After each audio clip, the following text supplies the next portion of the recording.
is better than Skype. I'm like, fuck, I'm not doing the intro. Well, who are you recording? Fine. He's already going. The intro is this is Ryan. He's gay, and I genuinely kind of felt like, you know, that awkward guy who doesn't pull at the end of the night, and he's just stood outside the bedroom like, they're shagging in there, like, we're all having fun without fucking talking about me, twats. How are you? I'm good. How are all you guys? I'm very good. I'm corona-free. I am too. Thank fuck. I might have sexually transmitted diseases, but I'm corona-free. Yeah, what have you all been up to? Nothing. Fuck off. Literally, eat, sleep, train. That's pretty much it. Mate, life hasn't changed one bit. Yeah. Just living the dream, pretty much. Living the dream. Yeah, that's basically, it's just a normal day. Normal shit. Ryan, Life is good, man. Ryan, You can't go. Sorry, I was just Ryan, have you actually got access to a gym? No. Just at home. No, just home, shit at home that I'm doing. So. Okay, yeah. Yeah, what about yourself? Yeah, man. He's got a gym in his home. Oh, he's fucking. He's got a proper. Yeah, not only a gym. Not only it like makes Strength Asylum look like he's got Strength Asylum in his house. It's not actually in my house, but it's got its own building. That's class, man. That's fucking class. Do you know what? At the beginning of this, I didn't give a fuck. Now I give a fuck, and I just want to go and lift some weights. Yeah, I'm so laid back that I was like, yeah, new sound, don't worry about it. I'll just have a couple of weeks off, and then didn't prepare for anything and was like, oh fuck. I was like, yeah, it's kind of serious, Ryan. You might have to want to do something about it now. I just rented some with the guy. Just really easy. Yeah, everything I need to do. It got pretty out of control though. A lot of people took the piss with all the equipment stuff. People started selling barbells for like 400 quid. We were talking about this, weren't we? 20 plates. Go on. I was going to say, I heard off another podcast, the one with James and Kuba and they said that in Switzerland, they actually made gym equipment affordable for everyone, so everyone could still keep fit whilst being at home. That's how it should be, man. Not like Emporium Gym that starts selling £10 a kilo or whatever the fuck they did. Bunch of fucking cunts. Mate, disgrace. Honest to fuck. I mean, absolute disgrace to the human race. I would go down there and batter them with my penis. It was cheaper to get a cocaine habit than it was fucking start training. I was going to say cocaine up. Fuck it. You still get shredded. Fuck it. Still get lean. Yeah, that was extortionate, man.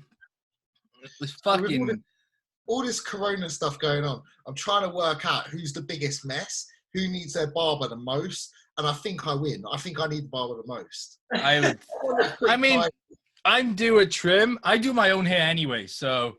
Do you? No one likes to show off, Josh. Fuck off. No, I won't let anyone touch my head. Really? Fuck that noise. Just my penis, not my head. Like, the only person that's ever cut my hair in my life except me is my old man. And he did that till I was about 18, and then he stopped. How do you get to the back of your head? With just thinking about it. I don't know. Fuck, I don't use a mirror. I'm like, does this look okay? And they're like, it looks really fucking good. And I'm like, meh, okay. Jesus Christ, how do you get away with that? If I did my own hair, But look at it, mate. I'm like a fucking mess right now. Watch, I'll do it later. I'll send you a photo. You'll be like, fucking hell, come and do me. Come and do me. Right. Come and touch me until I'm 18. Brilliant. Like my dad did.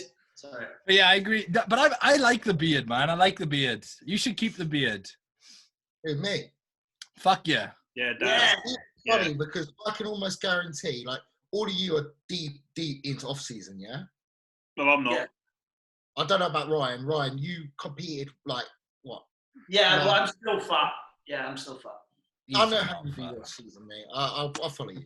But I'm actually like 6 weeks post-diet because I was meant to obviously compete. And I'm actually still pretty fucking lean. You are. I've got the fattest face out of everyone.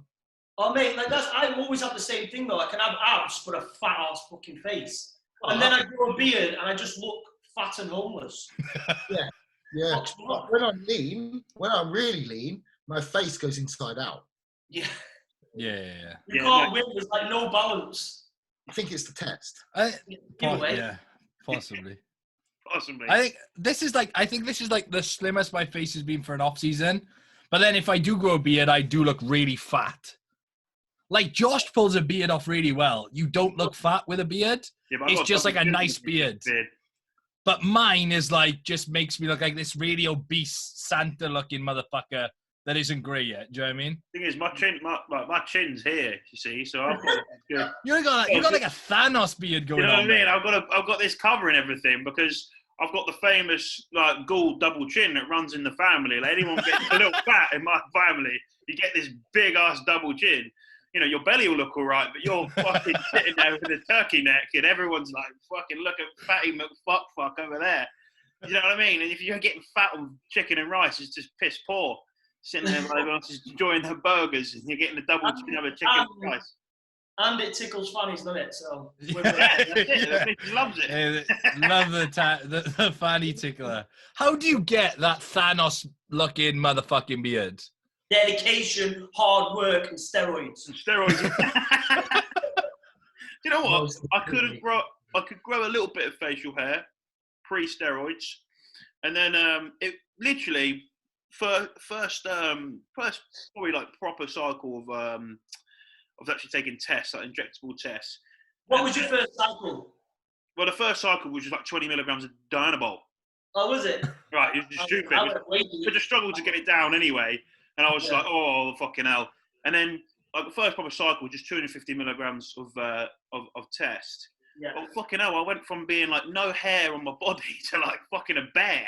Just fucking rapid. It was like... The first time I ever competed was the first time, like, you start shaving. And then I was like, after that, I was hairy as fuck. I was like, why does somebody make me fucking shave my whole body when I have no hair? Yeah. And then now I'm hairy as fuck, so... Yeah, especially your back. Like, first time I shaved my back, I didn't even fucking need to, and I did. Then from there, it's been omen. Oh, you fuck them, mate. Once you've done your back once, that's it. Yeah. Yeah. This is a really manly conversation, I'll be honest. About our hair and about what moisturiser do you use? Which one do we use? Cocoa butter. Of course. Ryan, tell us about yourself. Yeah, come on. But not too much. Don't get too deep into it because, you know. Yeah, this is a bit weird. Like, nothing really. Like, I just see myself as, like, the white Kanye of bodybuilding. Like, yeah. Or, like, the Jesus of fucking... No, to be fair, like, I've been competing 10 years. So, I'm kind of, like, new to this game. Just kind of get into it. And then I used to do class 3 bodybuilding. Well, I used to do weight class, like light heavies, and then my physique just has this look, supposedly, that looks classic. So when the classic class came around, I just kind of like ended up doing classic because that was really what suited my physique. It wasn't kind of the whole thing now where everybody's like, oh, I can make the classic weight, I'm going to do classic. It was kind of like, that suits my physique better. I've got a better potential to get, in my opinion, get to the top in that than I have 212 because structurally I'm not big enough to carry that amount of muscle. Do you know what I mean? Mm. And then just lines and proportions and so on. Then I just been doing online coaching for 7 years, say. Started online coaching years ago because I used to work with Lane Norton when I was younger, worked with Neil Hill, similar what them guys was doing with photos and so on. And I was doing fucking like 40 hours PTing, 50 hours PTing. Well, how did you find working with Lane? Just send you macros. Because he's like he's been doing this for... Poof. Honestly, he just sends you macros, that's it.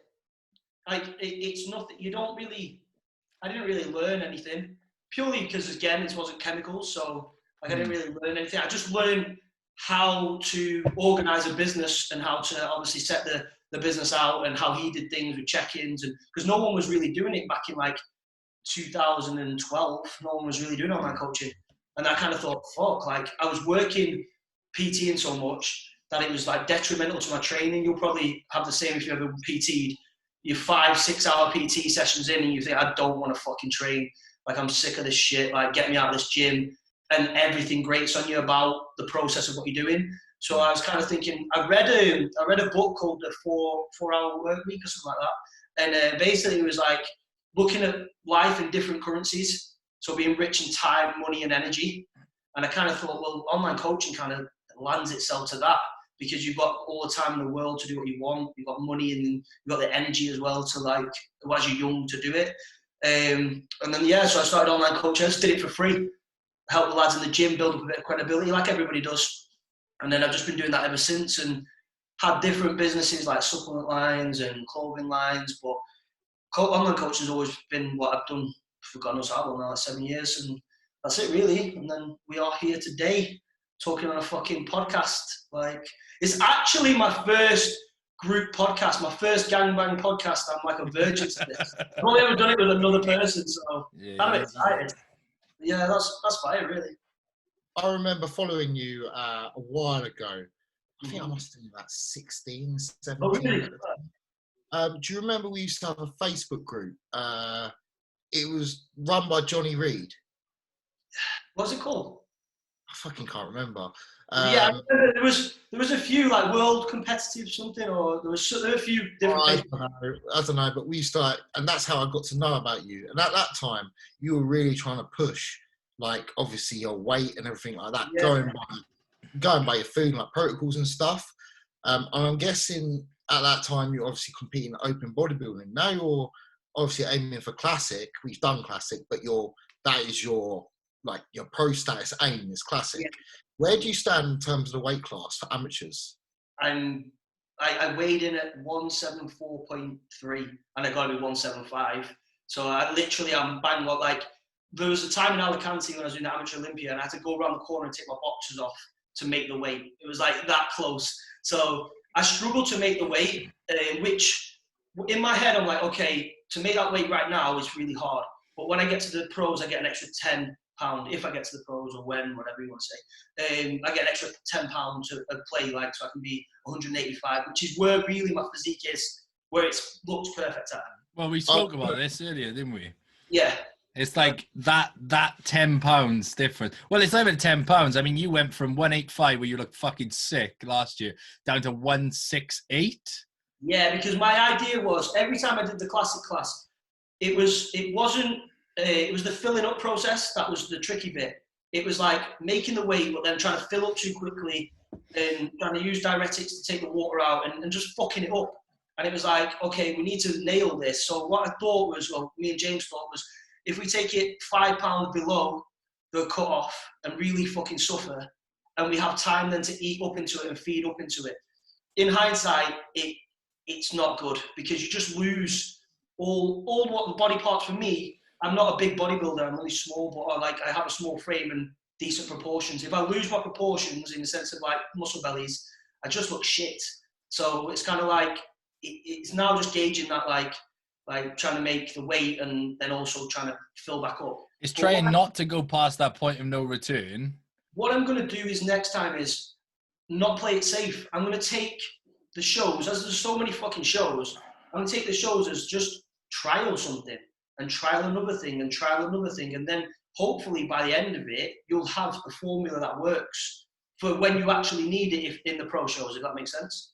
Yeah, and I think as well, the more times you make weight, the less effort it will eventually take. That's unless you put on some significant muscle mass. This is where I'm at now, is like, I'm just staying at like 210.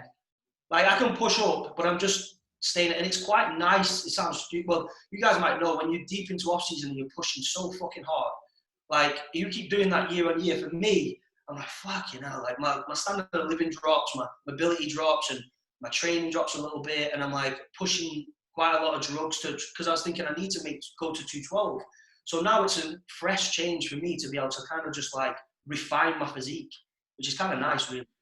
That's all I see. I don't see you as being any bigger than I've seen you before, but I see a better physique.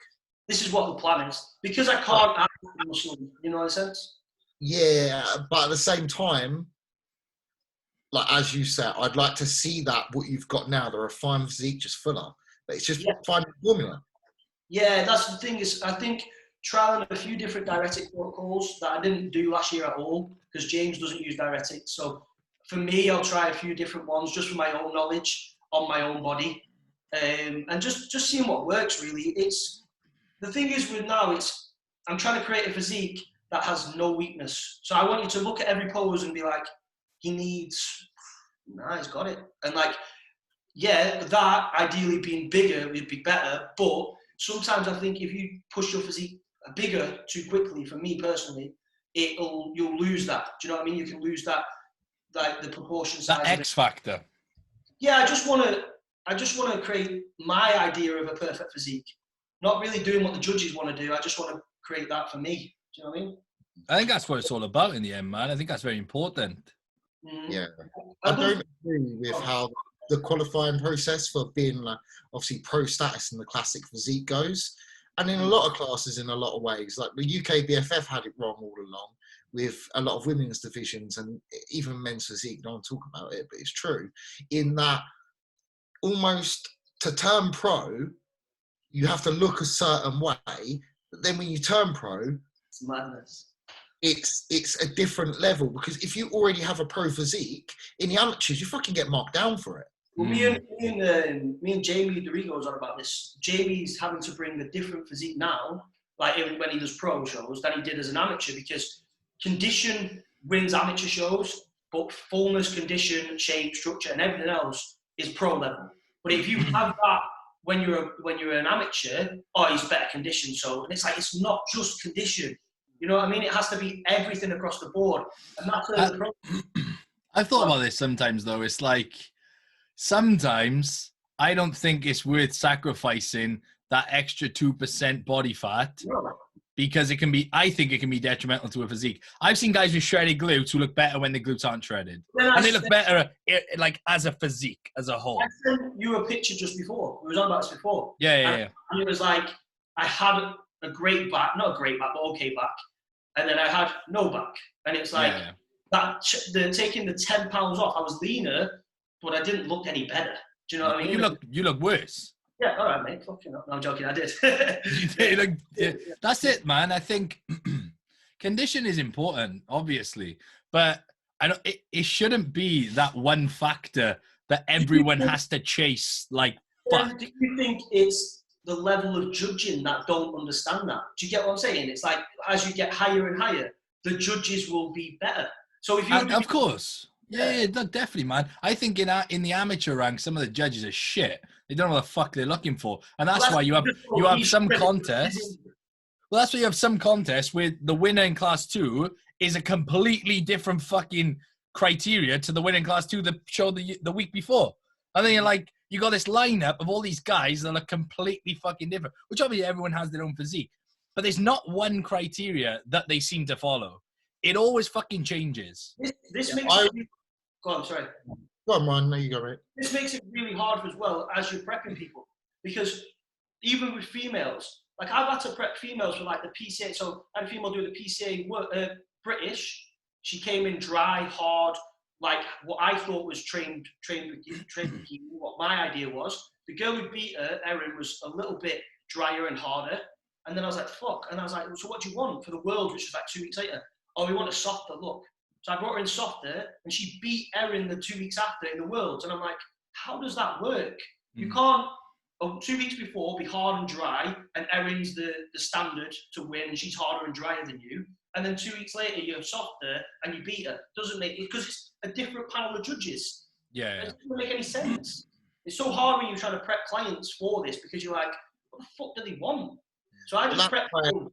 Go on. That's what I'm saying. I'd like to see consistency amongst amateur and pro level judging, because I see a lot of amateurs having to hold back their physiques to get a pro card.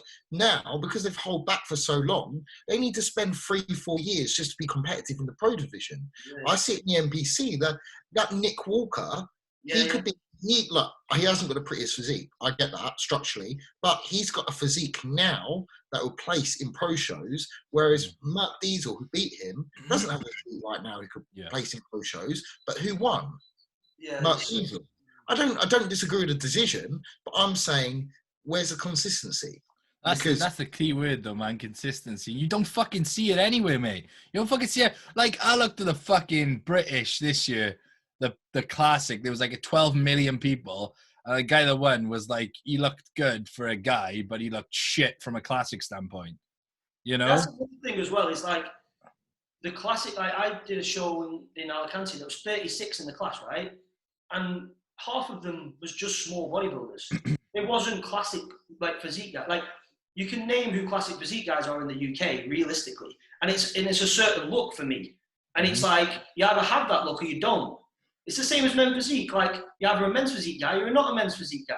And then you're either a fucking, like, it's a little bit different when you go to open bodybuilding. But again, it's still a certain look for that criteria. And it's kind of like, guys are just doing the fucking show because they can make the weight. And I'm like, it's not about that. Man, it's like when the PCA told me that I was too big for classic this year.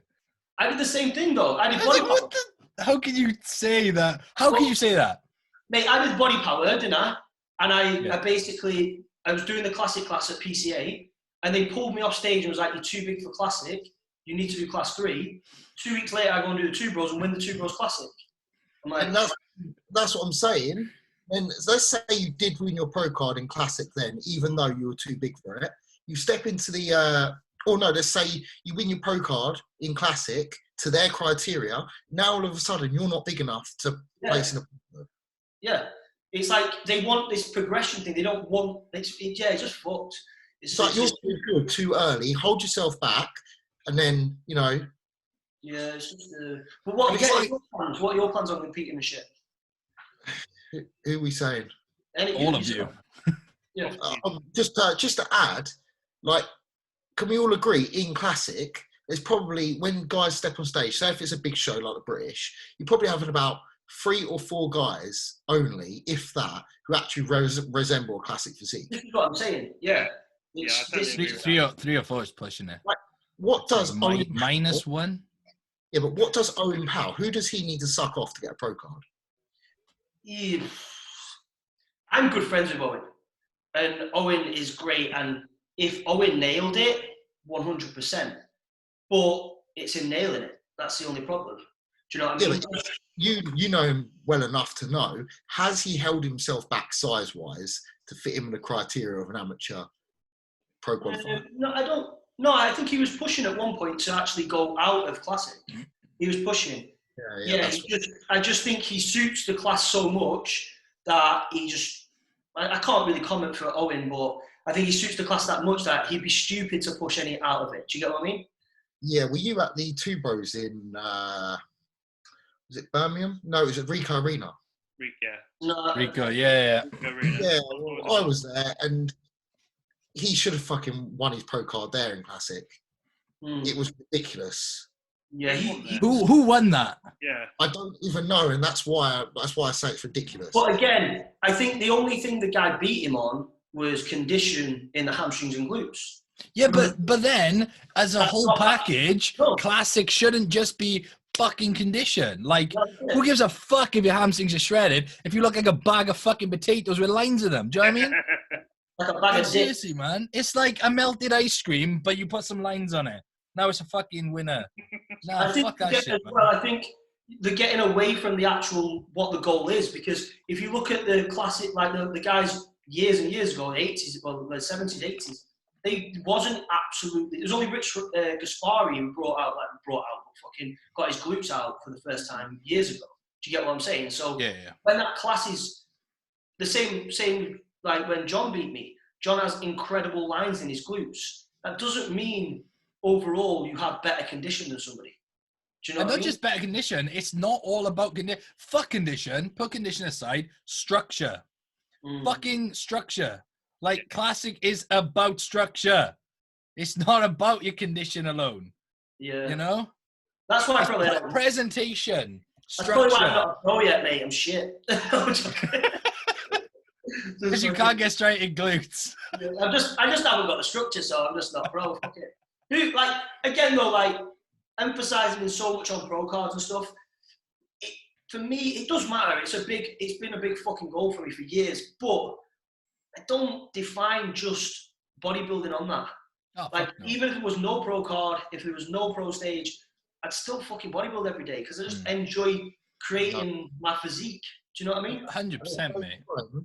At the same time, would you not want to get your pro card and then, you know, now have that extra £10 gap where you know, push harder again. Let's do this. Yeah, that's like, and kind of, like that's the goal. That's what. Right. That's why I want the pro card, because I'm having, like you say, having to hold myself back.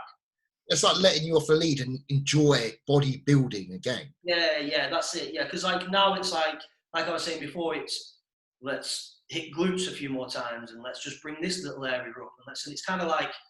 But the reality is as well, Ryan hasn't got 10 pounds of muscle to gain, because Ryan's actually better at 180, 181 than he is at 175. So there's like 4 pounds of muscle that would make a big difference if he's peeled at 185. Do you know what I mean?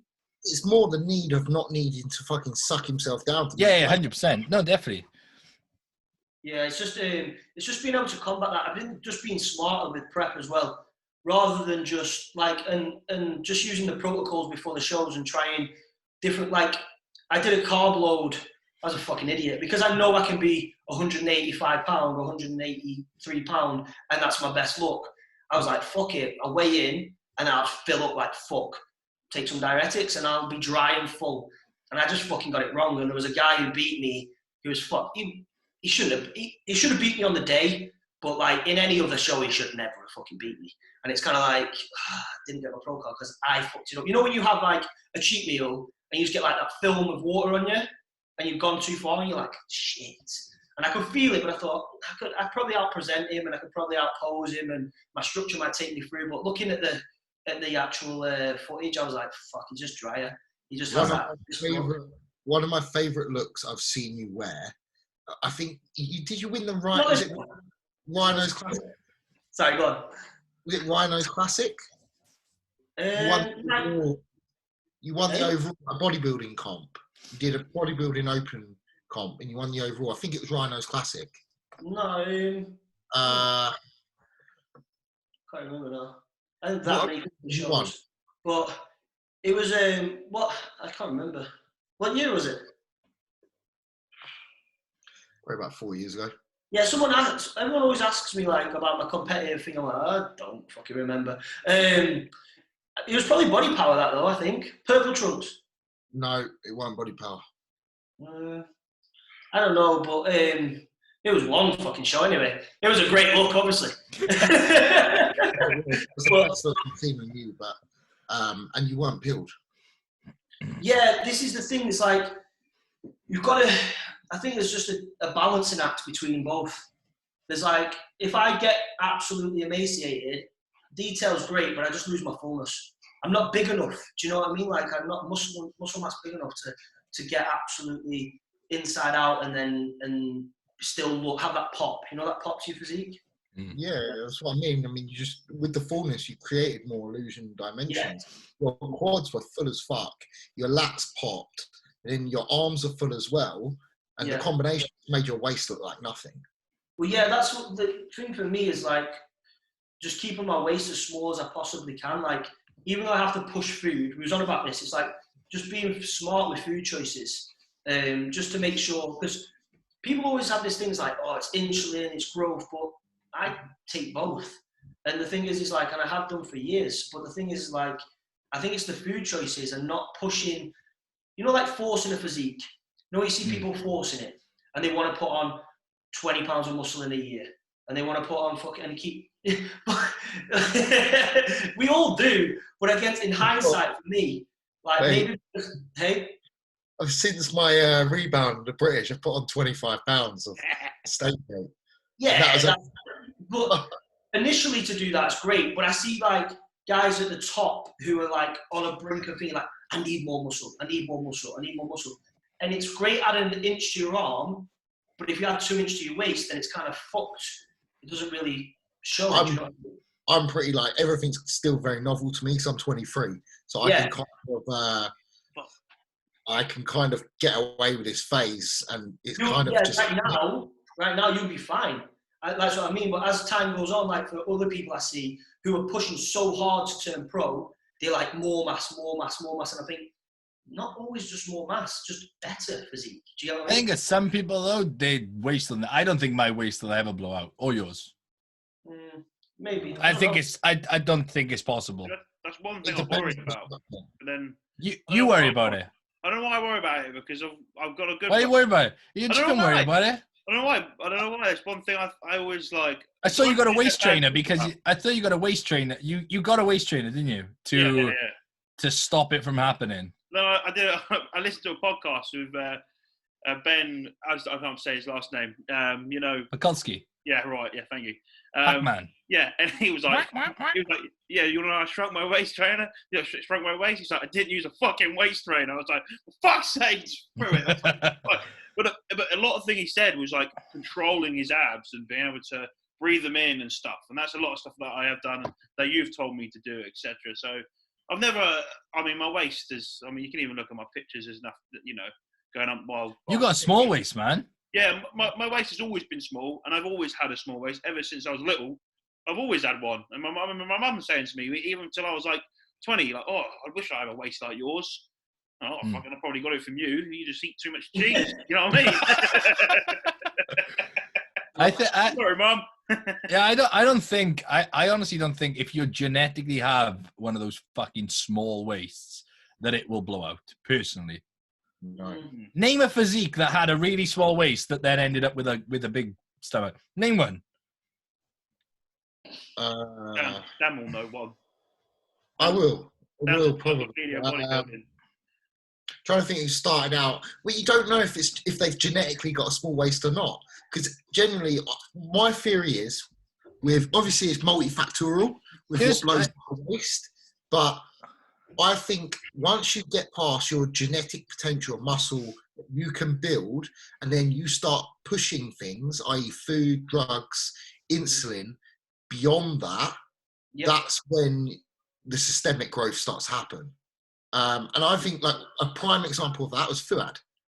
I think he got to a stage where his body was comfortable with the amount of muscle it got, and he went past that. Fuad's waist was never small. It was smaller, but it was never small. No, I think there's a sub 30-inch waist. I don't think a sub 30-inch waist could get blown out. Whereas like a 32-inch waist that looks small because the person's big, that can then go to 34 and so on as they, as you said, past their natural potential. I think if you tried to, you could. But who tries to? Oh, mate, yeah, but who would try to? It's like, a retarded thing ever. Towards the end of the career, fucking might as well try it just in case, prove the point. I think like vacuums and shit do help though. Keep your midsection nice and tight. I would say on a waist trainer point, I do wear a waist trainer. Yeah, I was gonna say that you fucking wear a waist trainer. But that just allows me to have a better muscle-mind connection with my actual core. So when I take it off, I'm like, oh shit, yeah, like, that's been like tense all the time. Like that feels like I can use it. You're very good at your vacuums. Like I'm not quite as. I practiced for ages, like a fucking 12 months, and then I just stopped practicing like a dick.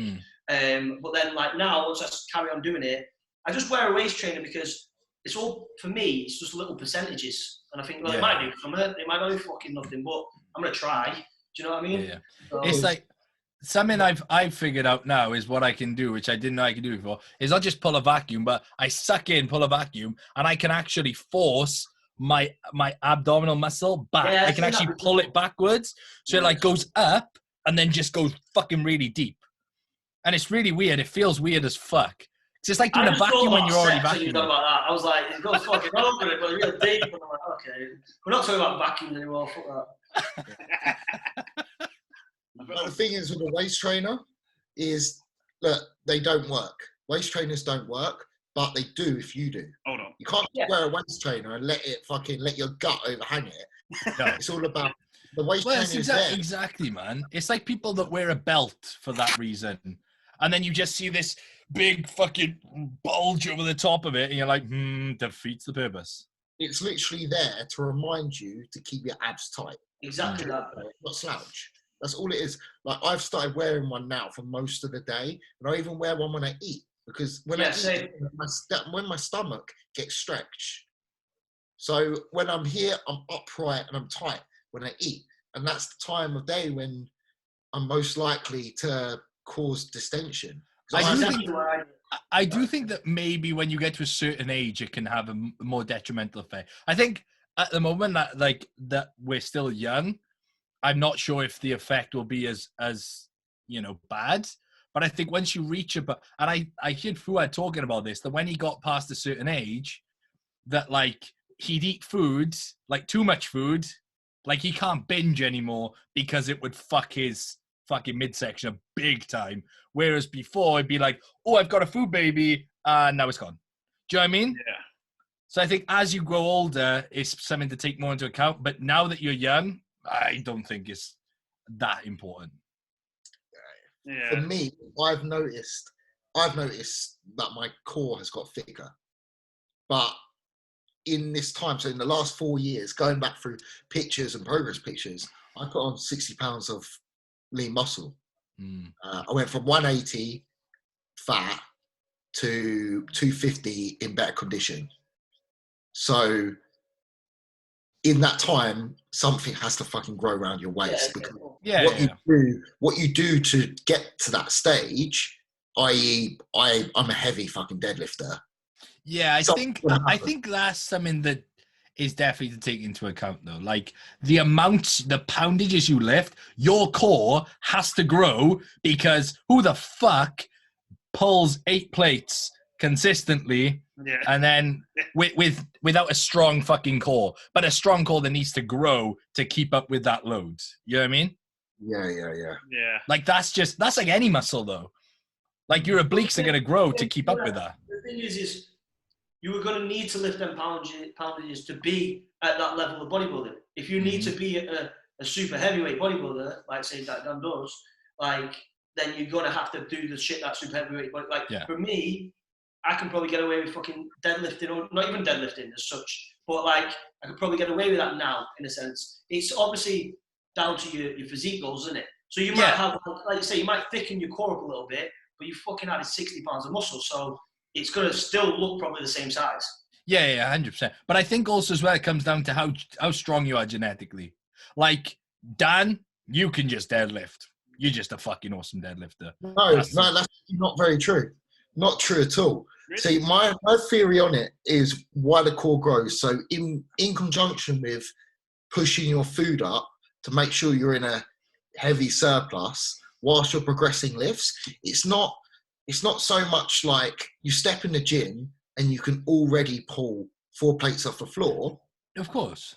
It's where you start and where you end. So I had that thing, didn't I? So in 1 year, when I started deadlifting, my 1 rep max wasn't even 4 plates aside. It was I think it was probably about 4 plates aside, 180 kilo. In 1 year, I turned that into 300 for free. In that time, that's when my waist grew the most. Yeah, but that's understandable, though, man. The most amount of muscle. Yeah, but your entire body has to grow to cater for that. Yeah. But what I'm saying is, it's not so somebody who can already deadlift 250 and goes for 300 as his max. I'm saying his waist won't grow as much. But someone who can deadlift 250 might not be able to go to 300. What do you mean? Like they may not be able to progress the lift the way you did. But I'm saying, what if they do? If you step in the gym for the first time and you've got that retard strength. Oh yeah. You're already like Luke Sando. The first time he stepped in the gym, he pulled 4 plates off the floor. Yeah, and now he can pull 8 plates off the floor, and like on a given day, his waist hasn't grown as much as you would have thought it would. You call it retard amount of progression. It's because he was already very strong. But let's say his starting deadlift was like 2 plates, he's weak as fuck, and he progressed it by 300 kilo.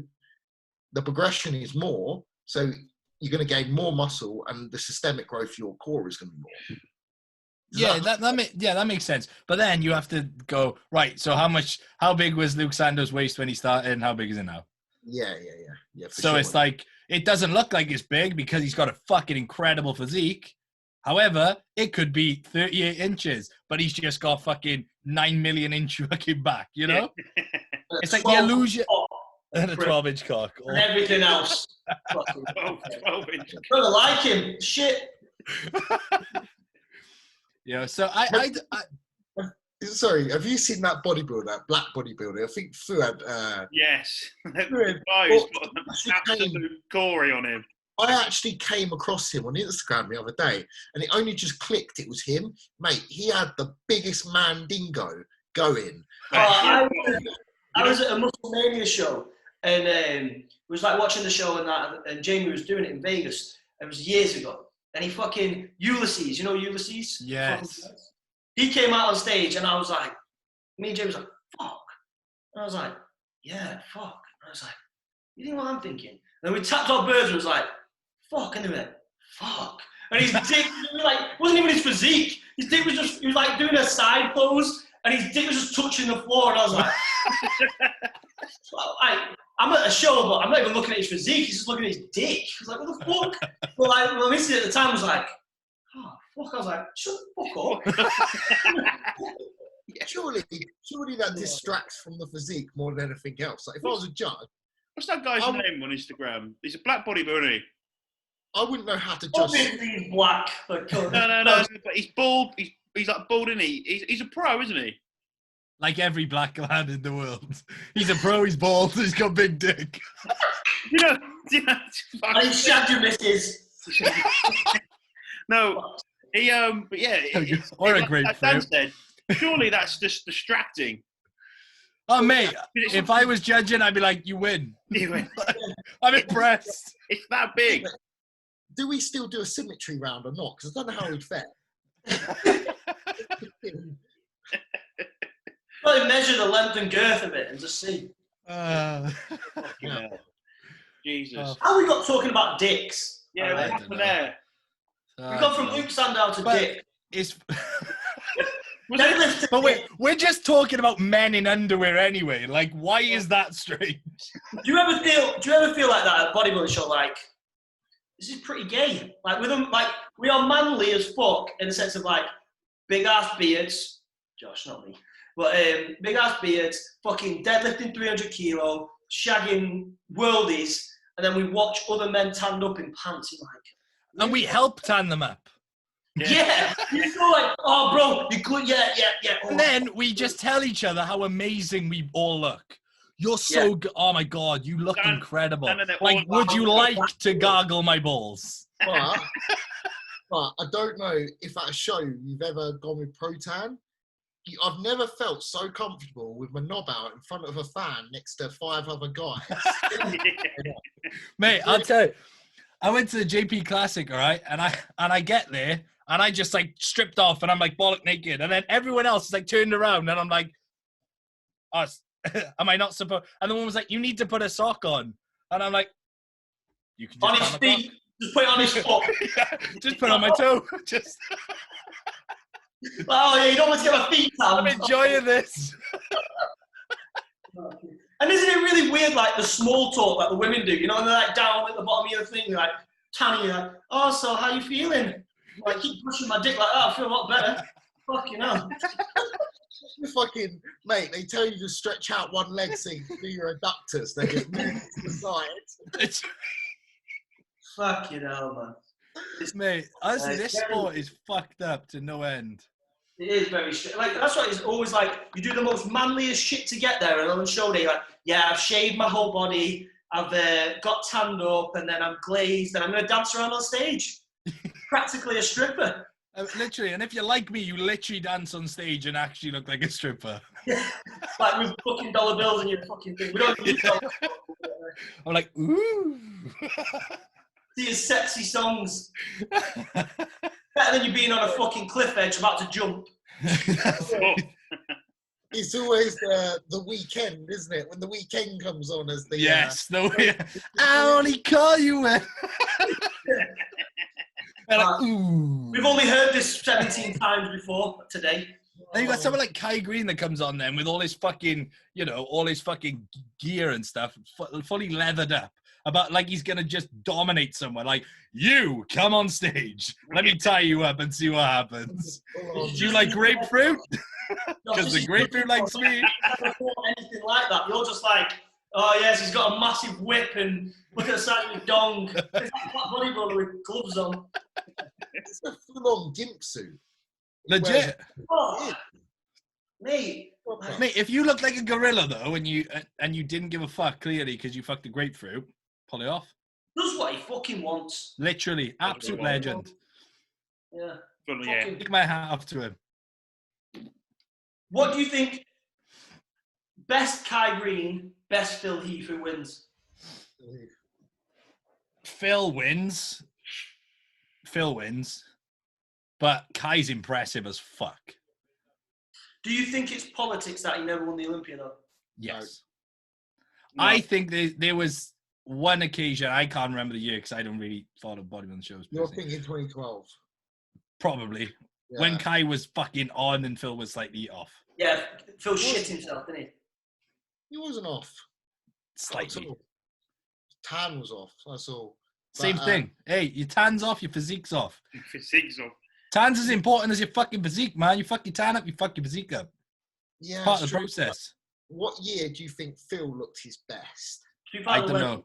What comp? The one where he won. All of them. All of them. I think Phil Heath is just fucking a silly good. Just a shameless plug here. On my YouTube channel, I put a Phil Heath seminar up. You actually did. I'm yet to watch that. I'm sorry. No, don't watch it, boy. Just watch a little bit of it, get me some views, and then fuck off. He's actually in person. Like, did anyone go to the Phil Heath seminar in the UK? No. He's actually like, he's actually fucking a decent, like, he's a decent guy to be fair. He's like, from what everybody like makes out, he's quite funny. Is he like Flex Lewis decent? No one's Flex Lewis decent. Flex Lewis is like just too nice, isn't he? Yeah, he's a legend to be fair. Have you ever met Flex Lewis in person? Flexing open. Yeah. Flexing open, I think will be fun.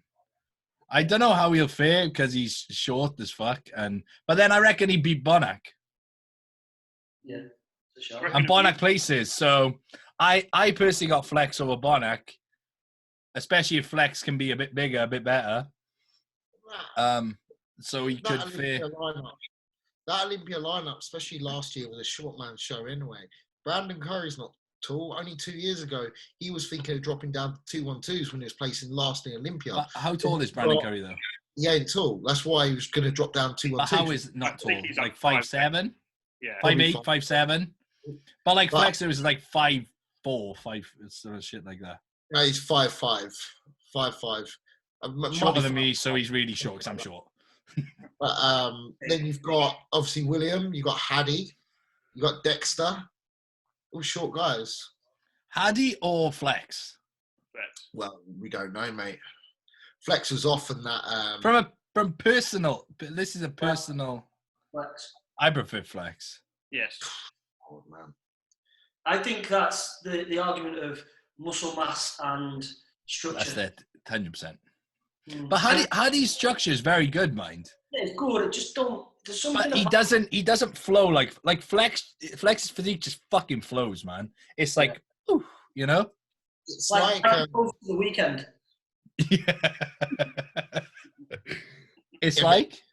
It's like all those years that Flex won the Olympia when other people were close. He won it based on his aesthetics and how pleasing he is. That's why he's called Sexy Flexy. You have Jose, who's rugged as fuck. In 2016, people were saying Jose should have won. Then you had, what's his name, the Brazilian guy? You know who I mean. Eduardo Correa. Yeah. Eduardo Correa, he had a year, man, where he came in so fucking hard. He's just nasty hard. He's not pretty hard. He's nasty hard.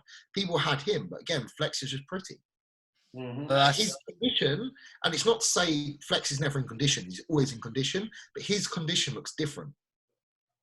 Yeah, he's full, and then when he hits a pose, he lines up. He's got a polished look. Yeah. He's not very polished. But this is coming back to what we were talking about earlier in regards to amateurs as well, is you look at Flex and how he wins, it's based on his entire physique, not just one factor. Yeah. It's funny how Flex actually doesn't have a good back, but he has probably one of the best rear double biceps in the game. Because it all pulls together perfectly, man. Everything. The tie-ins, everything.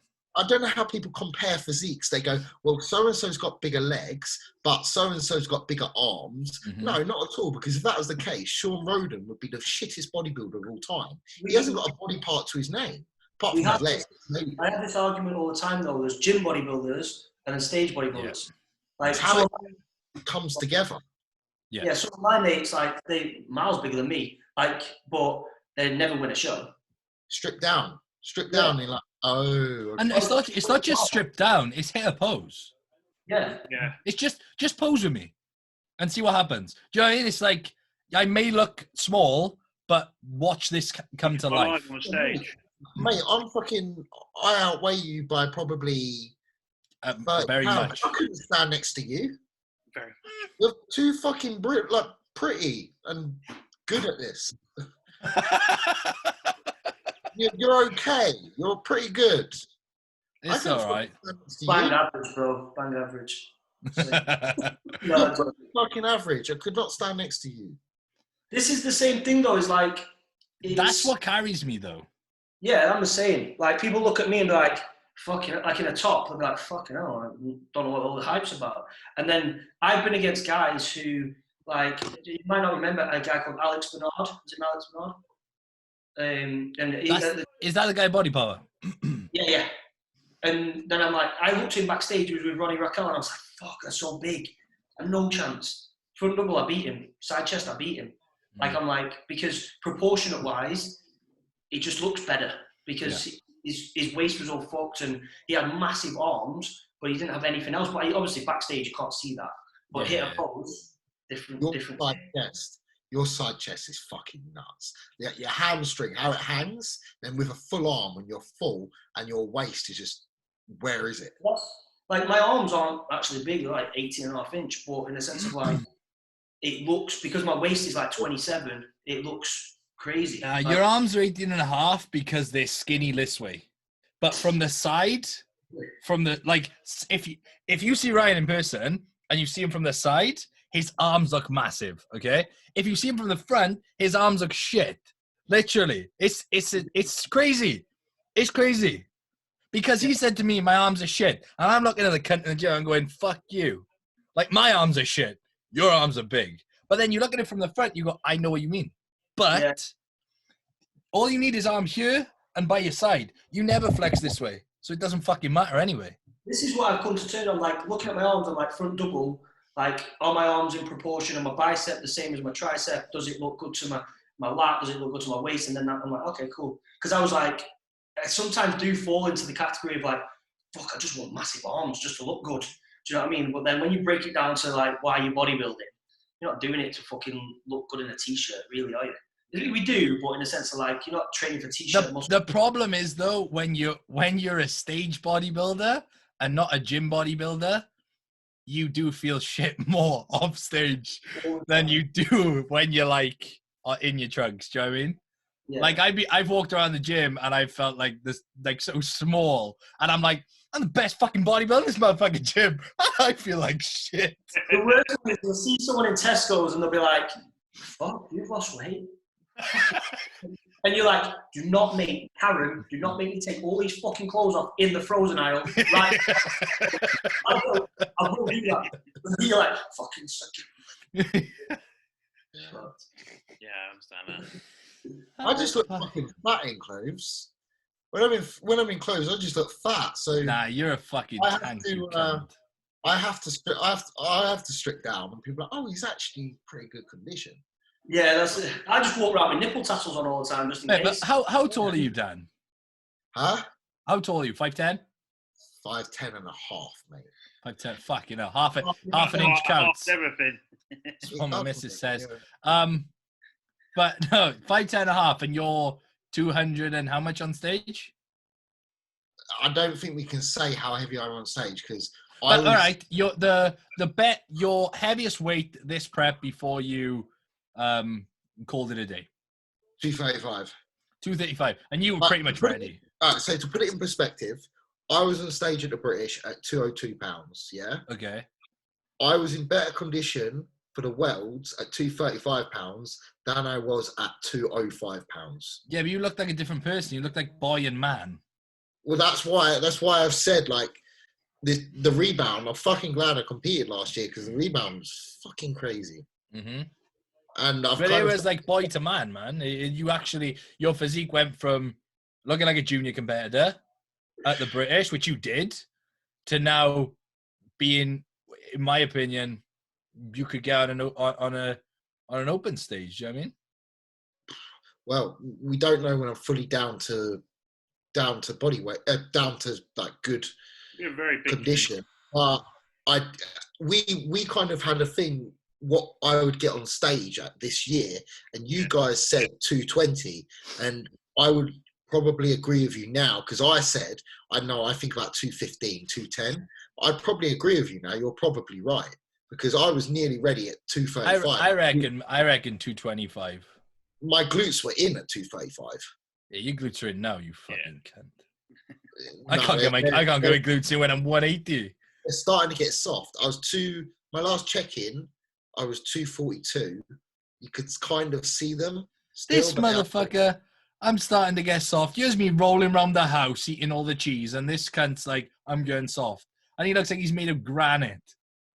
Fucking cunt. You realise that my structure is not pleasing at all, and I need to be like that. You've got to be big. You've got to be a fucking monster. You know, for the first show for London, I well over fucking cooked it, and it ruined everything. I had a back on stage. I fucking didn't. Yeah. But it's again what this is what we was talking about before.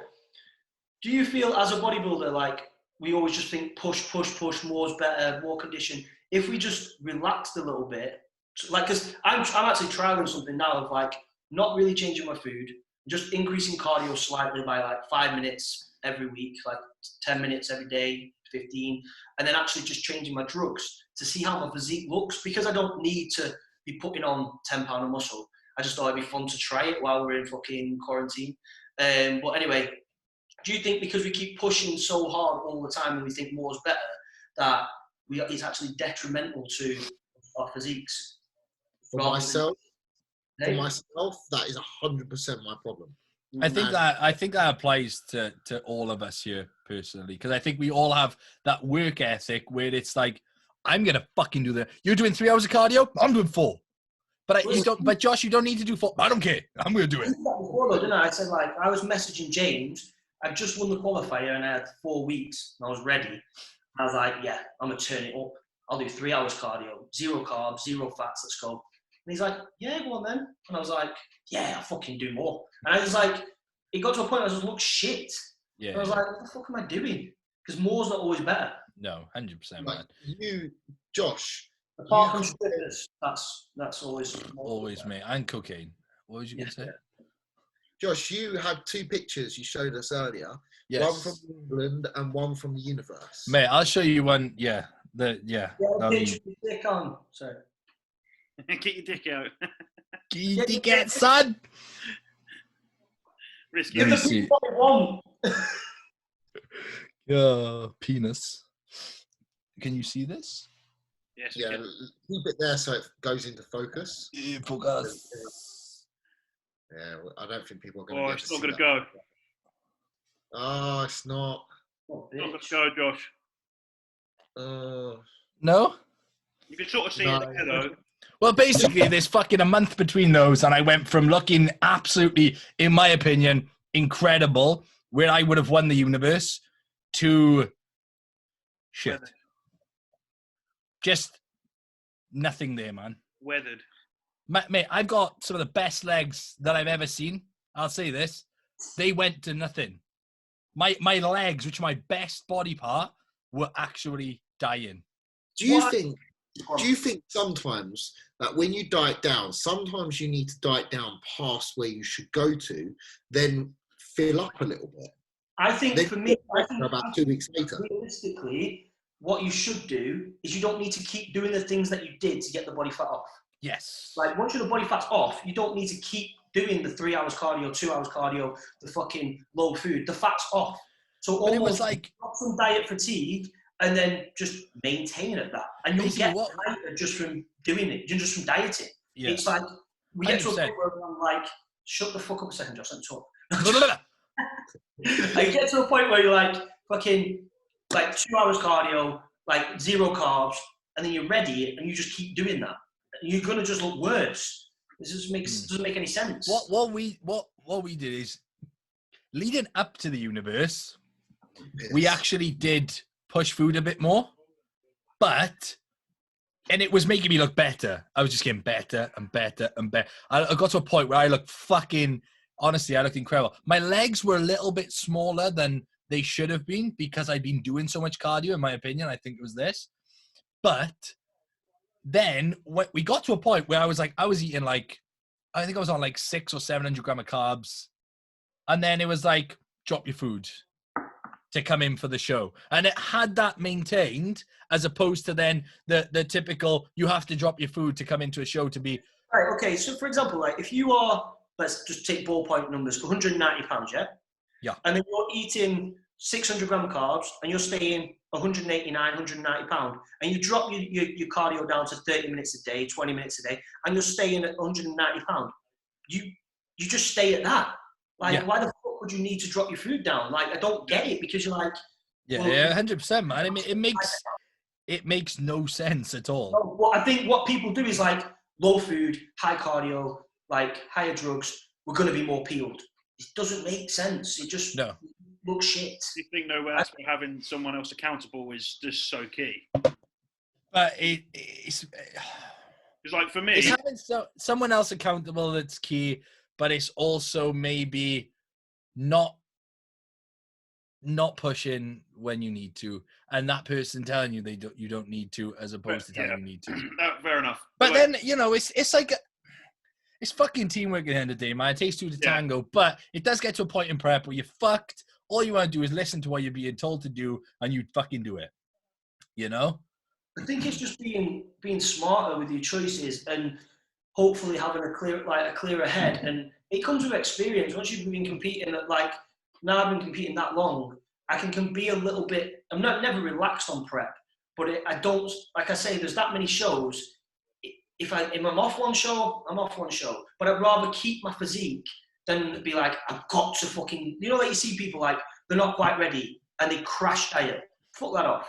Fuck crash dieting, because you're just going to look shit, because everybody expects you to do this show. You have to do it. Yeah. Do the next show. Josh is just fucked up. What a cunt. But yeah, I think people, because they're expected, or they've put on social media they're going to do this show, then they crash diet for 3 or 4 weeks and look absolutely wank just to say they've done it. Do you know what I mean? Do you find that when you see physiques that crash diet, the ones that have less muscle can get away with it? The more muscle you have, it's like a bigger plane trying to land. If you try and land it too soon, you're probably going to crash. You just lose it all. Yeah. For sure. Was just then, Dan, like, you might have found the same thing.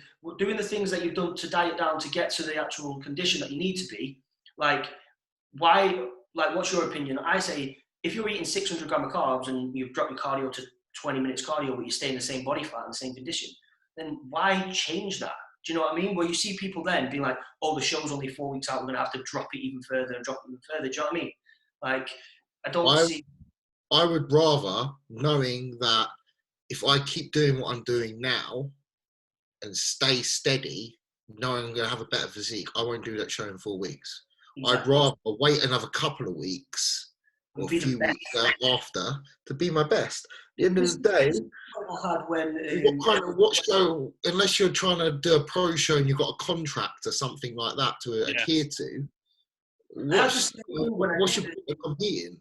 I had the same thing when I did the qualifier for the British for the two bros, and everyone was like, oh, you're going to do the British? And I'm like, yeah, I'll do it, because I wanted my pro card. And then I went too hard for 3 hours cardio, 0 carbs, 0 fats, like a dick. Like, I want this more than anyone wants it. I'll work harder than everybody. I'll do more than they do and deserve it, all that shit. And I look wank. And I looked at my photos and I'm like, I'm not doing it.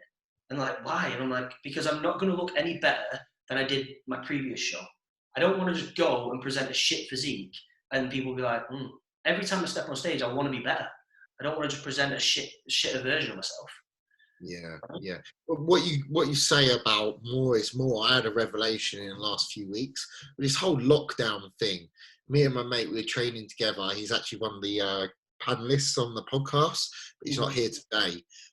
We've been training together in my facility, and we'd be fucking tearing each other's like to pieces, like force reps, fucking adding volume, let's just fucking kill it. Because in the situation, we're like, let's just fucking have fun, man. We're blessed to be able to train.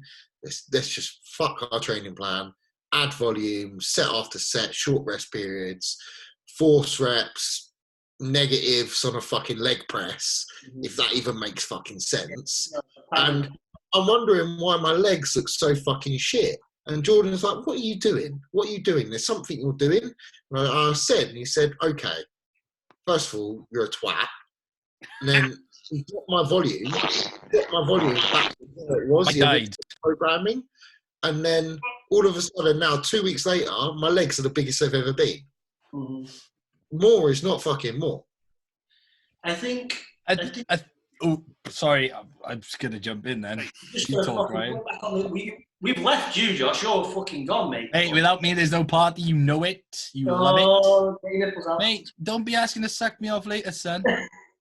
Text you. I love you really, babe. I know it. No, this is... The hardest thing is right, what people don't realise. Let's take fucking Dubai training, oxygen training. Everyone's doing high volume. Everybody's fucking loads of reps, loads of weight, loads of sets, no rest, 5 times a day, so on. Okay. But they're not looking at the people who are doing that and how long have they been training and what they need to actually get to failure. So say, for example, they're squatting 7 plates aside on the fucking machine and they're getting 15 reps. Okay, well, what they're going to do, they can't go to 8 or 9 because there's no room for them. So then they're like, okay, and then they're going to risk injury. So then they're like, okay, well, let's do a drop set. Well, that is where you would implement it. Just like point out the pink elephant in the room. Instead of saying they, could we just say Jamie Dorego? Yeah, but I don't like to mention Jay all the fucking, you know what I mean? But like everybody's training like Jamie doing drop sets because what they've got to realise is, like I've trained with Jamie for years. Jamie's one of the strongest crunch you'll ever meet. So for him to reach failure, like true failure, he has to do drop sets because you don't squat the whole fucking machine and then be 15, 20 reps and then not be a failure. Do you get what I'm saying? So it's like these people who are getting into the game, they're looking at Jamie and be like, oh, I've got to do drop sets. No, you just need to fail and you don't max out the machine yet.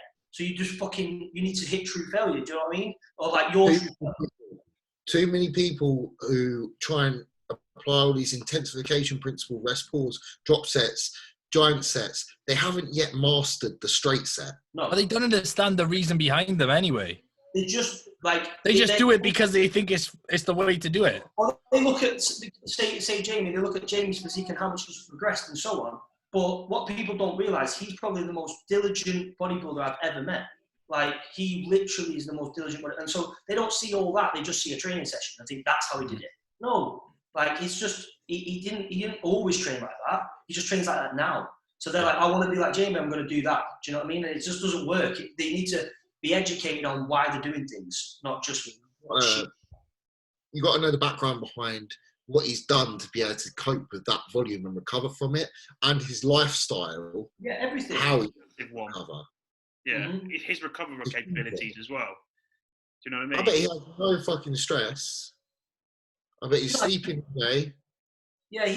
Yeah, but again, it's like these people like who are just working a normal job and they're like, oh, that's the secret. And they're always just looking for a secret. No, there is no secret. It's just consistency, hard work, consistency, and just like as everyone always fucking preaches. But like, it's just 10 years in the game. That's all it is. It's just a long fucking time of doing things repetitively. You know what I mean?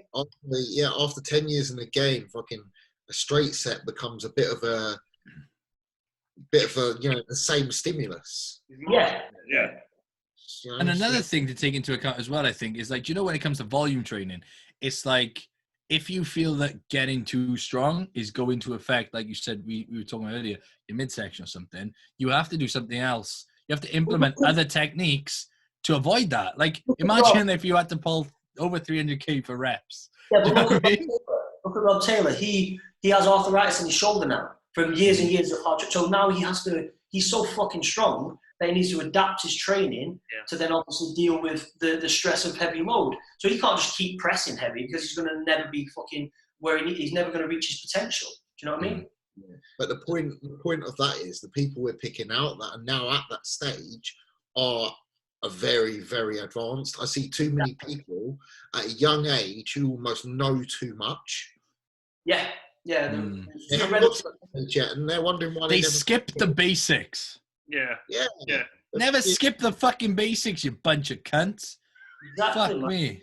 Got to start out with fingering. As least always. Foreplay is so important, man. How the fuck are you gonna climax if you don't foreplay?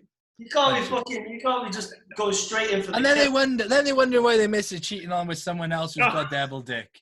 Because there's no foreplay and it's a 30-second pump and squid. No, you put your pump and squid. Got to be smart. You got to put your finger in first to make sure it's safe.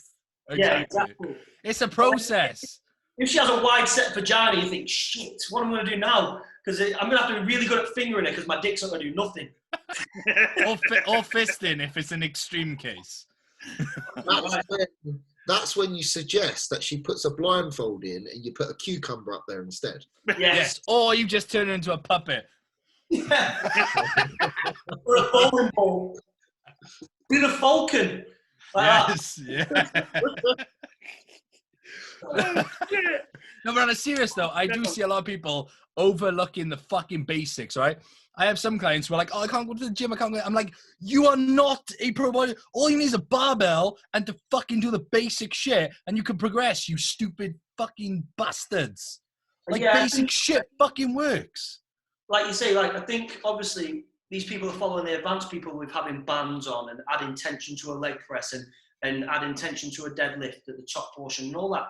And it's like, just deadlift. Like, just stop faffing around. Like, for us, they're great tools. Like, if you're loading up a fucking leg press with 600 kilo, like, it's going to be sometimes detrimental to your fucking knees and so on. So if you can add tension to it and make it harder, it's going to be beneficial to us. These guys are not doing that. They're doing 200 kilo, what a fucking bikini girl does. You know, like, if someone wants to use bands and shit and they want to do all the fancy stuff because they enjoy it, fantastic. But when it comes to creating a physique, the basic shit is what's going to get you that foundation.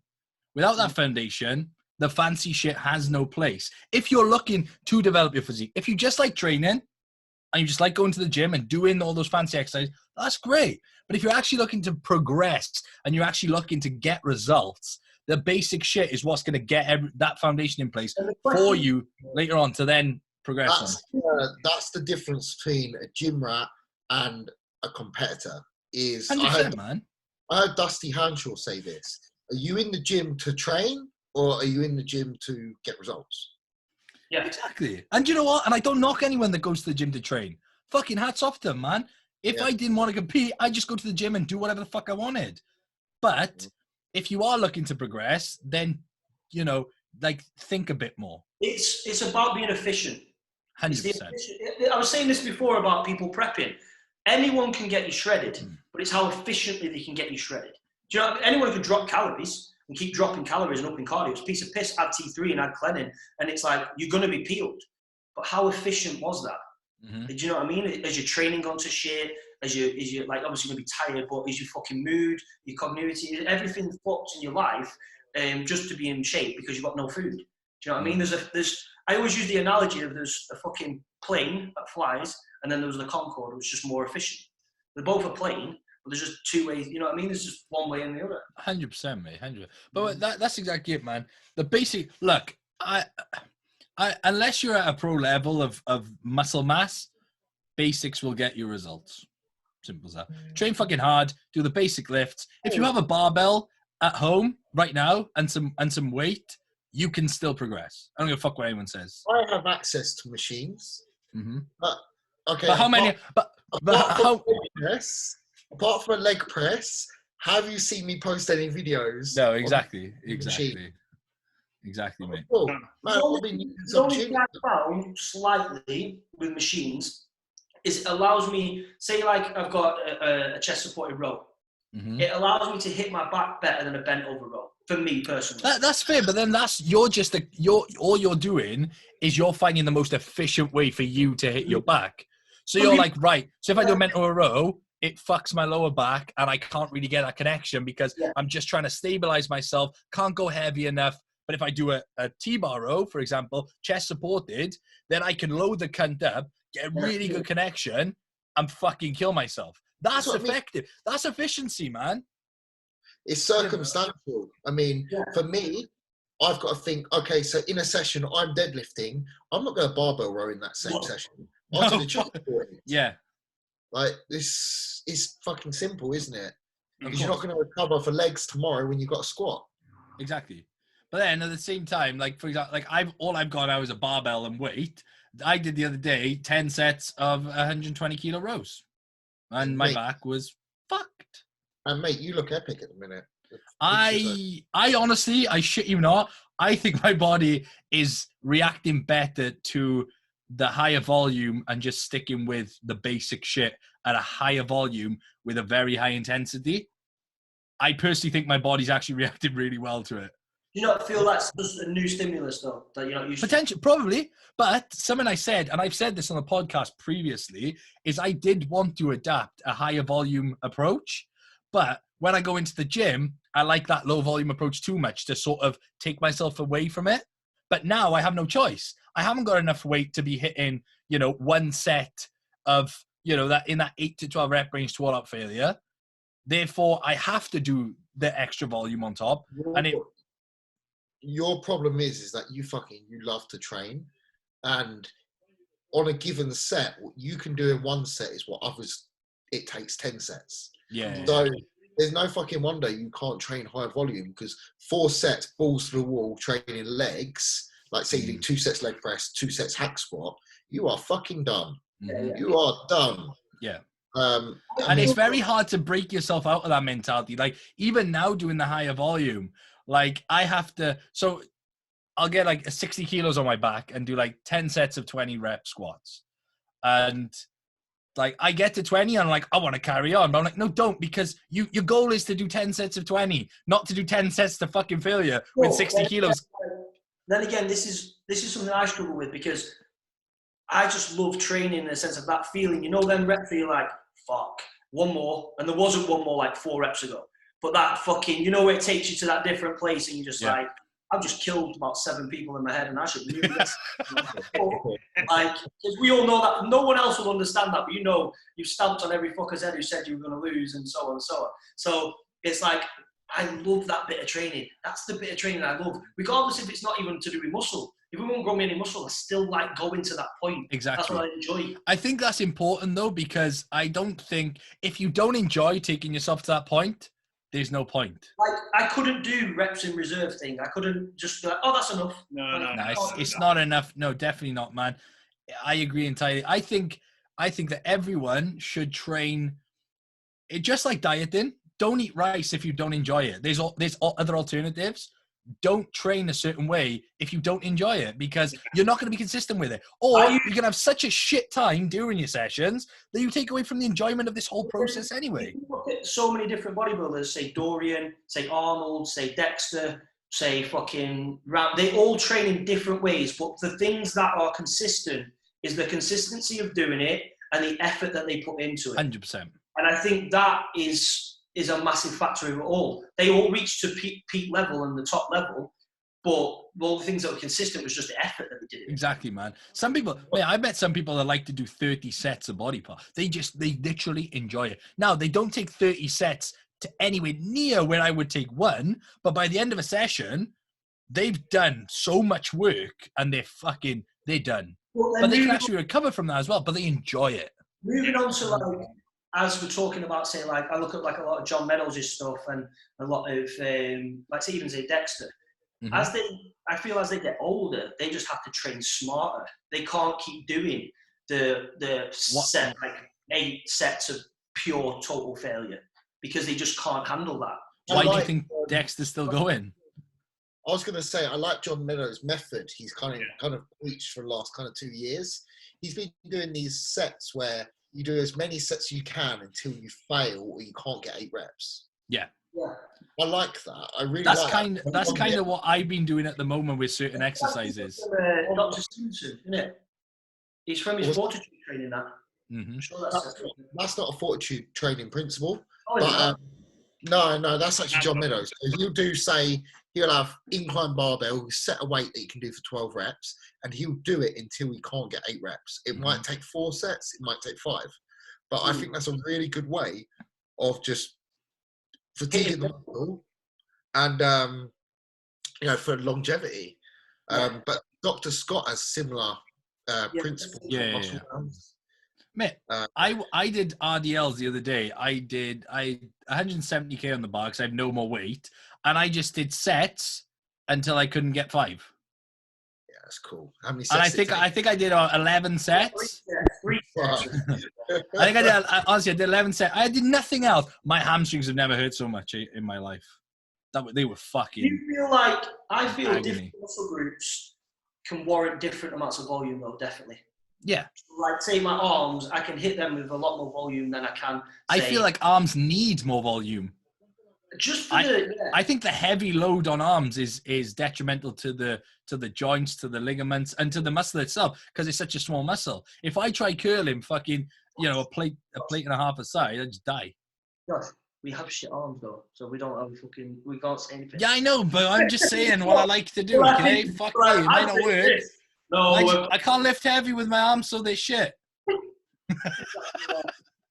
I don't fucking think arm trainings are forte. No, I will say that like super high volume arm sessions are what have made the only thing that's actually made any difference to my arms. And even you said my arms look thicker. So fuck you, cunt. What about you, Dan? How do you feel about arm training? I've preached this because I get so many fucking questions about arms. People say your arms have grown so much in the last year or so. Yeah, motherfucker, I'm 30 pounds of lean muscle heavier than I was last year. Something's got to grow. I don't have an arm day, but everyone's like, I've only got 16-inch arms. How much do you weigh? You're 170 pounds, 6'2". Yeah, if they were any bigger, you'd look fucking stupid. You are not meant to have 22-inch arms. You'd be like a skinny Thanos, do you know what I mean? Yeah. Like big gauntlet arms walking about. Yeah. I say, push your body weight. You don't even need an arm day if that's your situation.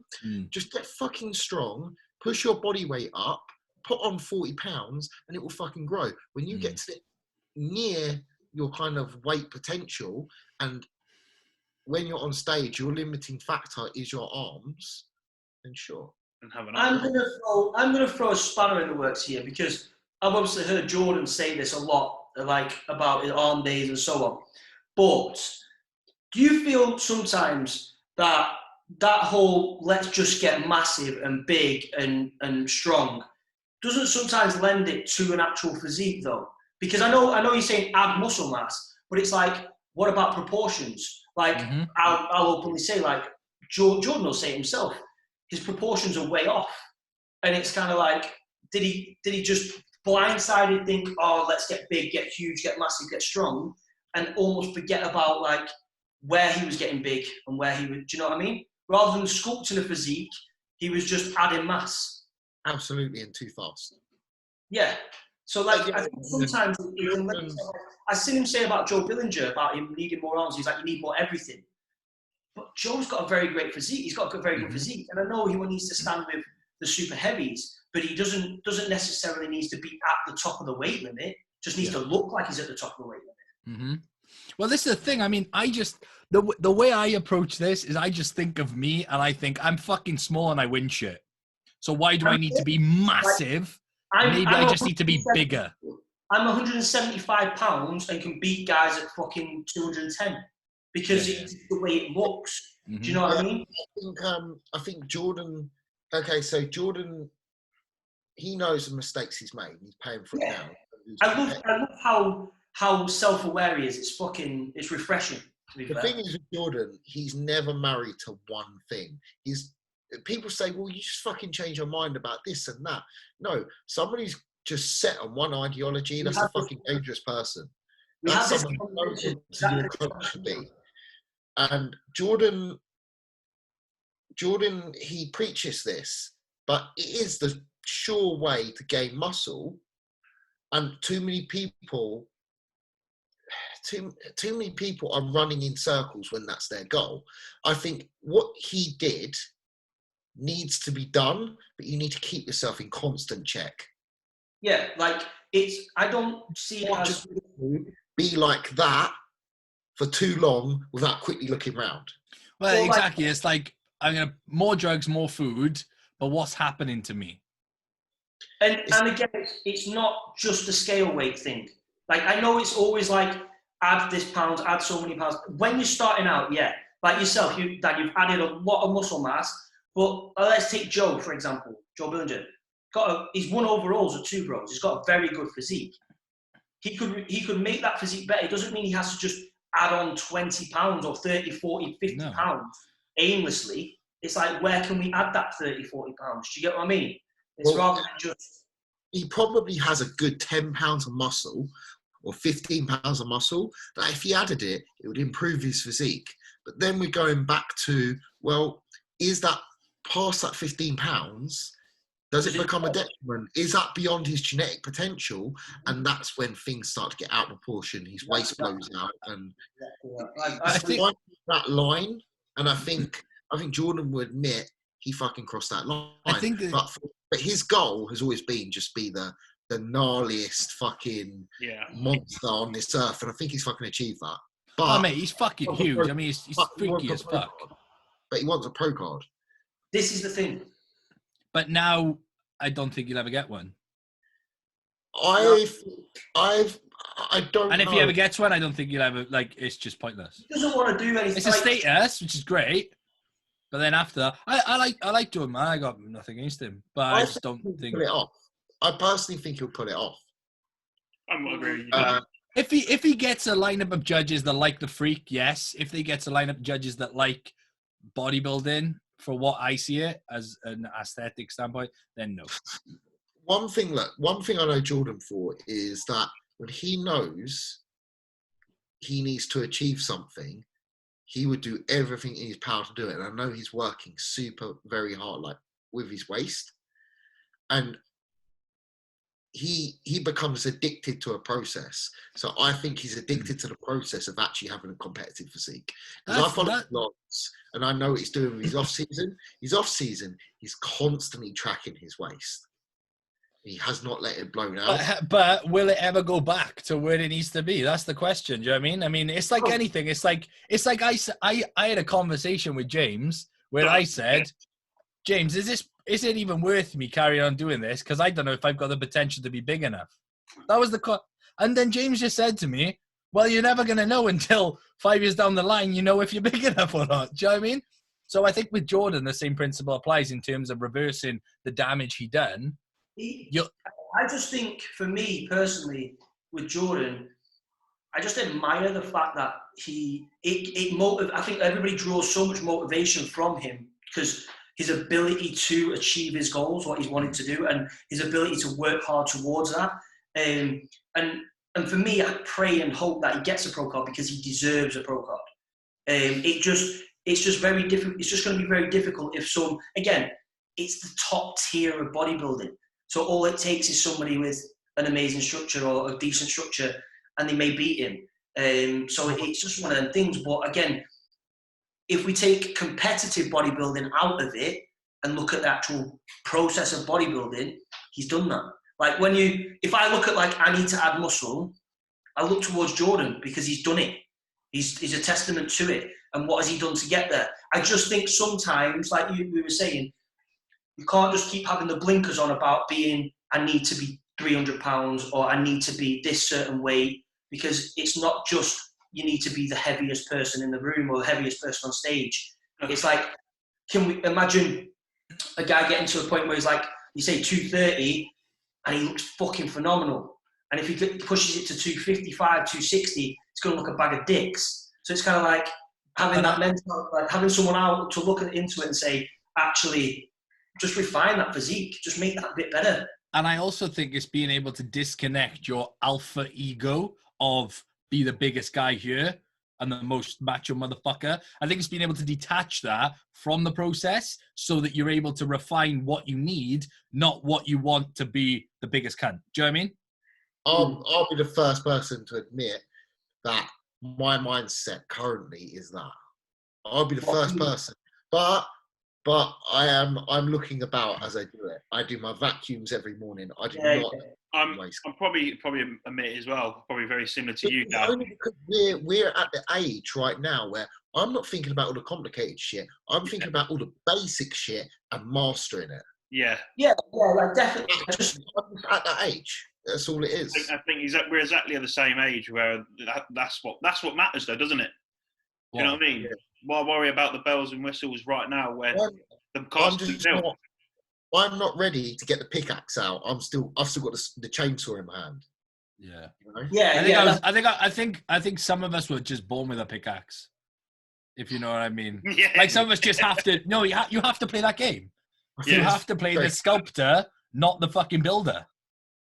Yeah, I think that's very true, and I think some people what a fucking analogy, man! Yeah, I could wank to that. That was. Yeah, but some people they say that. Let's say some guy who's got no fucking muscle, he's got his pickaxe out. I don't think you're meant to be born with that pickaxe. You're so pretty and you look bigger than you are. You were definitely born with a pickaxe. 100%. Yeah. But it's. I don't know if you'll have heard of a guy called Simon Drake. Have you heard of him? Yes. £2 million. 155 pounds. And I was 18 and I was in the fucking junior class and I went into the overall. I won the junior class, went to the overall, and I beat Kelvin Hyde, Simon Drake, all these big fucking guys. I stood back saying, like, what the fuck, like 18 stone? Because it just looked more balanced and better than their physique, in better condition than their physiques. Mm. And that's kind of when I thought, I'm quite good at this. Like, I don't, like, I'm kind of structurally good at this. Do you know what I mean? Like, my structure favours for it. And again, like, I haven't had to push, like, I've added muscle, but for me, like, for my frame and my physique, I can add 5 pounds of muscle. Like, you see me, Josh, when I was pretty peeled, you was like, how are you that weight? Like, yeah, it's very bizarre, man, to see you in person, because you look at the best part, all right, it's really strange with Ryan's physique. It's like, you see Ryan at 215 and you're like, no, serious now. It's like, what? You fucking hell, this, like, really? What's going to come of this? And then all of a sudden, 30 pounds later, you're like, how? One, how do you look that way from where you were? And two, how can you be this weight when you look 20 pounds heavier? He looks 215 when he's peeled, and he looks, well, just completely different when he's actually 250. But now you're 210, you look better than the last 210 you were. Oh, yeah. 10 times better. Yeah, that's always the goal, though, isn't it? Always to look better at the same body weight as you. Like, now you actually look really good without your clothes on.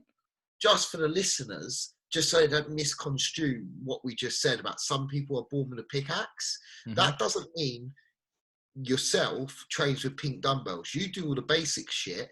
The only thing, I heard this off Luke Sando, again, we keep going back to that podcast, they talk a lot of sense.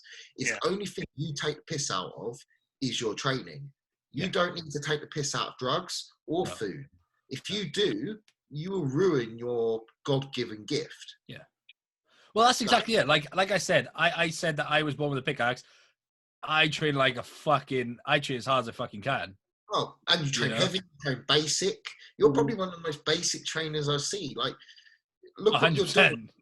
And I think your body likes it. Look what you're doing right now in your garden, and your body's responding. Like, fuck, you've got hardly anything out there. Yeah. No, 100%, man. Really nice trees. Notice that. Really nice, nice floral landscape. I think, again, though, I pose with Rough Diesel. Just drop that in there. I pose with Rough Diesel. I'm better than him. You mean Rough Diesel pose with you? Yeah, exactly. Thought a few things. Like, but anyway, I did some posing with him, and he was exactly the same. In the gym, in a t-shirt, I was like, fucking hell, what the fuck's, what's this? And then he rags off, and you're just like, how? Where? And then he hits a pose, and you're just like, fuck. How times two? Can we just all agree that he's probably the future Mr. Olympia, like classic Olympia, like 100%. just He has the best structure. He has no flaws. I don't care what anyone says. His arms are small, but they suit his physique so well. Every single fucking body part just pulls together. But as we said, it doesn't matter about the body part; it's how it's all put together. That's why Chris Bumstead is so good. Like Bumstead actually hasn't got a standout body part. I don't rate him as much as other people do. No, I don't. I don't rate him. I think it's because I think Brion has a better, more pleasing physique. I think Brion has more flow to him. What I look for in a classic physique, right, is when like the lats come and tie into the waist, that then they tie into the quad sweep and come out. Brion does this. Bumstead goes down, out. Yeah. You know, I don't like his lines in his legs. He's got his lines in his legs are very strange as well. His insertions are weird. For a classic era of bodybuilding, looking at Arnold and tall and fucking good-looking cunt and decent tash, I think he just suits the bill. Yeah, like 100%. He's that good of that look. He's just beats other people. Like I don't rate, like you put Ruff next to Brion, Ruff beats him all day long for me in classic. And Keon. I was about to mention Keon Pearson. So he's moving the 2-1-2. Yeah. Now, some people's like, why are you moving? You're so classic. No, I think that's what the 2-1-2s need. I don't think he's that classic, personally. I think he's a fucking 212 Olympian in the fucking making. Just look at that, mate. Look at that front double. That is just... Hey, it's silly. It goes back to the weight thing, though. He's 211 pounds. But he's like 5 foot and a fart. Do you know what I mean? He's fucking... But then... what I'm saying is, like, this cunt would be mad. Like, he's probably fucking big in person. No, like, he's not big in person, though, realistically. He's not yet... Like, in a T-shirt, he's got chunky arms, but it's just proportions. What he's got those thick muscle bellies that cater more for a 212 than a classic, in my opinion. Yeah. He's dense. And I think as well, he's not even at anywhere near his potential. No. Nowhere near it. Do you know when they said that he was natty and then he wasn't? I genuinely believe that with every ounce of me. Wait, it was a 3-month gap. Did you see the difference in the New York Tour and the Arnold Classic? It's crazy, mate. I was like, what the fuck happened to you? Mm-hmm. He's recently just been on Fuad's podcast and he literally just spoke about that and I've just seen the photos and everything. Yeah. Because I didn't know a lot about him. I just knew that he was sick and that was it. But I didn't know that he was natural and then got on a bit of sauce and then that's where he just came alive. Mate, he was alive before he was fucking on the sauce. That cunt was born to do this. Yeah. And this is where genetics always, at the elite level, you can't outwork them fuckers. Like, exactly, mate. That's exactly it. Genetics and hard work put together, it's a combined forces to just... This is the thing I always say as well. It's like, when like Phil Heath was doing the seminar at Strength Asylum, everyone was like, so what do you do for arms, Phil? What do you do for arms? It's like, Phil Heath was born with a fucking 18-inch arm out of his mum's vagina. Like, he literally come out like fucking, like, Popeye. When Phil came out, Dad never went back in. Yeah. Like, Dad would just fist his mother just for the sake of it. But there's no point... I was about to say, you saw Ronnie Coleman before he ever bodybuilt. Mate. See the size of his arms? Bro, do you see Ronnie when he was like 21? He was bigger than some pros. He's bigger than everyone already. It was only until, I think it was 95 or 96 he got on the sauce. And he was placing at the Olympia. Mm-hmm. Yeah. I think because that's the thing, and he went from like 230 to like 260 to then 280. I think he went to like Kevin Larone's or Flex Wheeler's like hotel room, and they just let him into the secret that he could take steroids. Yeah. And he was like, "Oh, really? Lightweight, baby!" And then fucking won everything. It's the same scenario as Kai Green as Keon Pearson. He was natty for a long time, a pro natty as well. And everyone was like, "Oh, he's not natty. Then in a year, he fucking turned up to the next mutated 40 pounds heavier. 40. But this is and do you know what they all got in common? Is he black? Is he black, man? Black. Anyway, yeah, I think how many people are going to call us racist for saying black so much? Mate. Black. Isn't Anchorman 2 where he's like, black.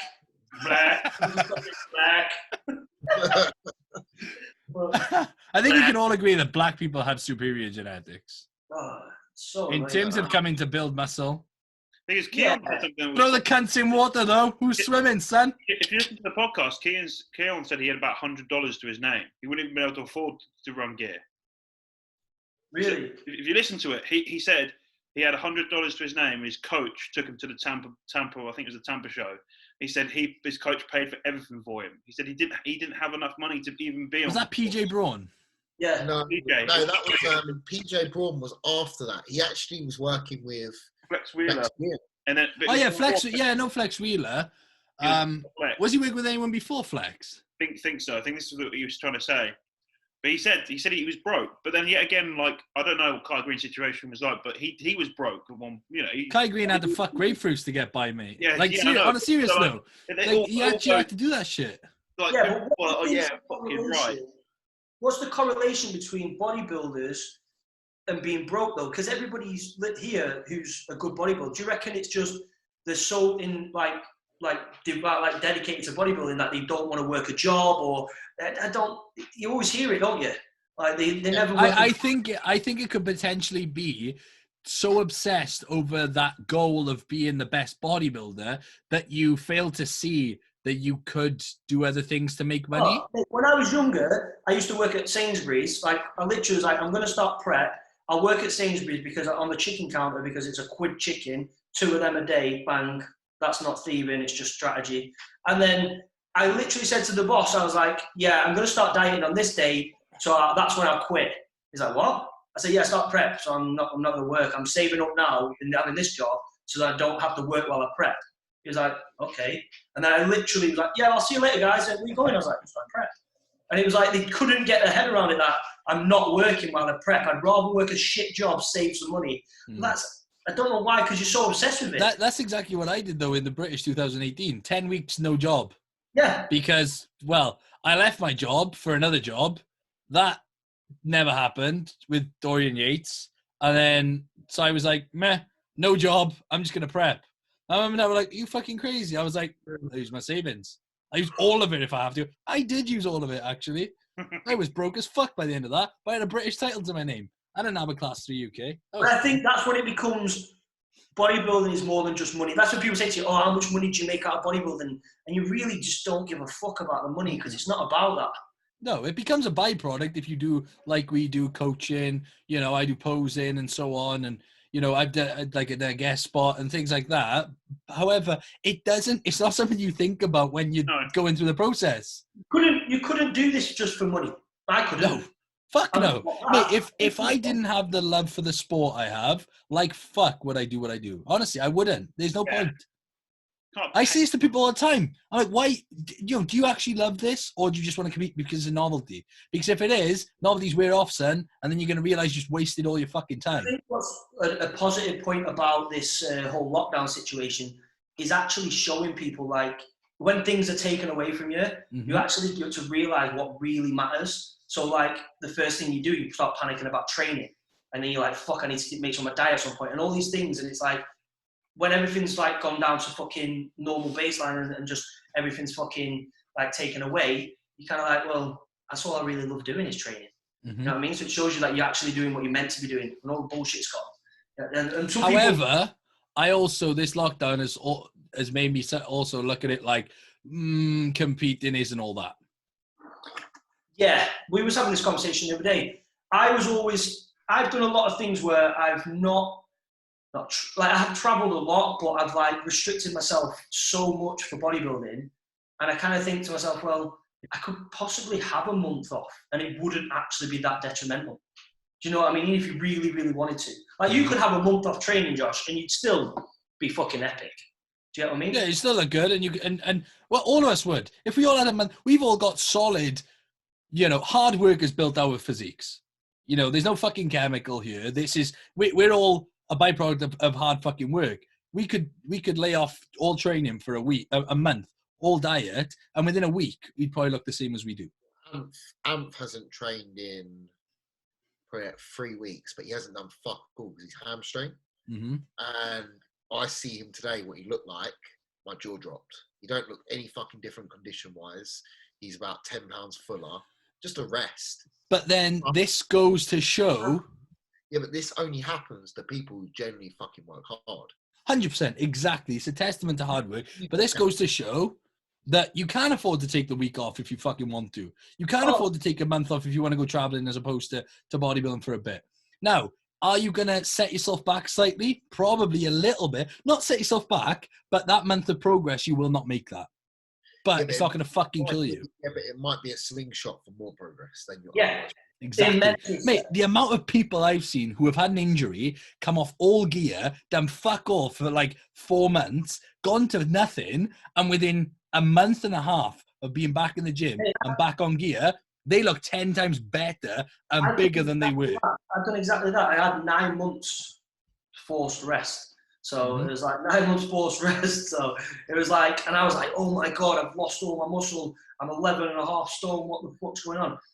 4 weeks later, 5 weeks later, I was back to like 15 stone just, and I was like, oh, I totally forgot that I've not even been training and fucking, you know what I mean? Shit. You know what I mean? So I think we should call it a day here because it's 8:45. I just looked at the time. I just thought, fuck. Mate, I'm going hypo. I will say though, it's been a very, very good podcast. I've enjoyed very much. Yeah, fucking thank you for having me. Anyway, it's been fucking. Been a pleasure. Hey. It's been a pleasure having you on. Oh, thank you, mate. You don't have to lie to me. I'll tell you straight. You can fuck off now. Shut your fucking mouth, you. Come on, son.